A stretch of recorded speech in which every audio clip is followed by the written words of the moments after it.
Et l'on retrouve tout de suite Florent Parmentier, secrétaire général du CEVIPOF et spécialiste de l'Europe centrale et orientale. Bonjour et merci d'être avec nous. Bonjour. Pour les Européens, quel est l'objectif de cette réunion virtuelle sur l'Ukraine avec Donald Trump aujourd'hui? Pour les Européens, la première difficulté en fait qui se présente à eux, c'est qu'ils ne peuvent pas être médiateurs de cette rencontre, ou médiateurs en quelque sorte de la relation qu'ils peuvent avoir vis-à-vis de l'Ukraine et de la Russie. L'Union européenne et les Européens ont pris massivement le soutien de la Russie, et donc ce n'est pas un hasard, enfin de l'Ukraine, et donc ce n'est pas un hasard si dans l'organisation du sommet, eh bien, il ne peut avoir lieu ni en Suisse ni au Vatican, qui auraient été des destinations européennes logiques, mais entre les États-Unis et la Russie. Partant de là, est-ce que les Européens seront suffisamment unis pour pouvoir avoir un poids sur la négociation?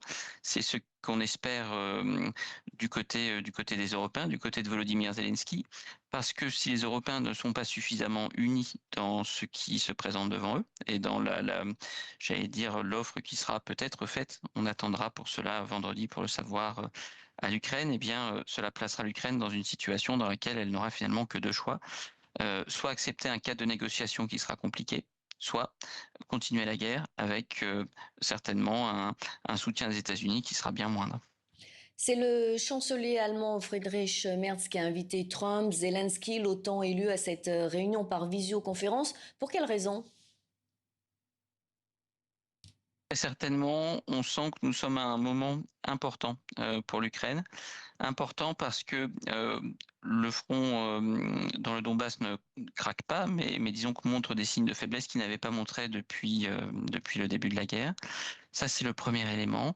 Le deuxième élément, c'est qu'on sent bien que Donald Trump a fait de son imprévisibilité un moyen, ou en tout cas une méthode pour gérer les Européens. Et donc cette imprévisibilité, les Européens la craignent en quelque sorte et se demande même finalement ce qu'il peut rester d'une relation transatlantique si les États-Unis devaient prendre des décisions vis-à-vis de l'Ukraine qui seraient très très compliquées. Donc il y a un sentiment d'urgence du côté des Européens. Ils sentent que l'Ukraine est peut-être plus en difficulté qu'il y a quelques mois. Ils sentent également que les États-Unis sont toujours aussi imprévisibles avec Donald Trump.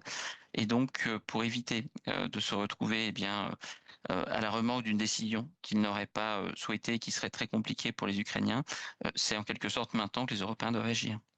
Alors à quoi faut-il s'attendre? Quelles peuvent être les propositions européennes ou les lignes rouges posées avant la rencontre Trump-Poutine en Alaska?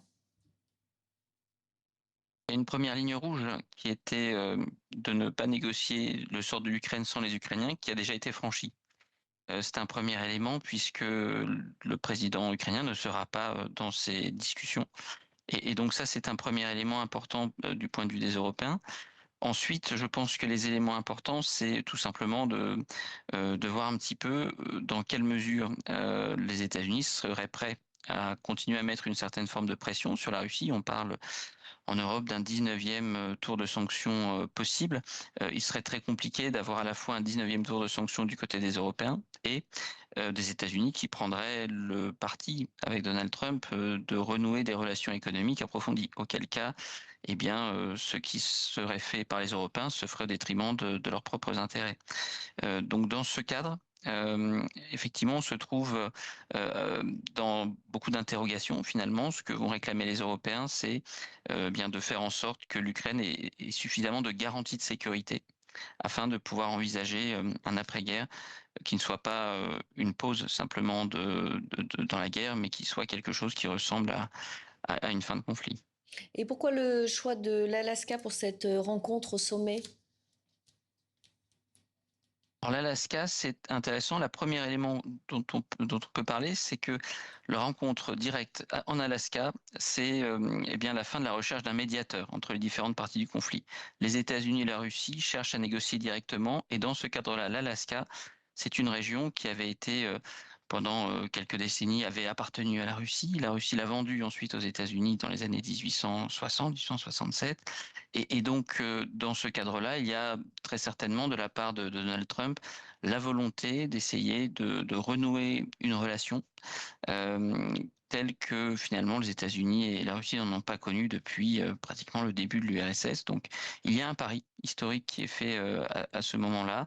Et en fait, les autres alternatives qui pouvaient être proposées, que ce soit en Europe, que ce soit en Turquie, où il y avait eu de premières négociations, cette fois-ci directes entre la Russie et l'Ukraine, les Émirats arabes unis finalement n'ont pas remporté l'adhésion. Donc il y a très certainement la volonté de nouer quelque chose.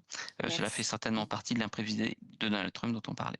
Merci beaucoup, Florent Parmentier, pour votre décryptage.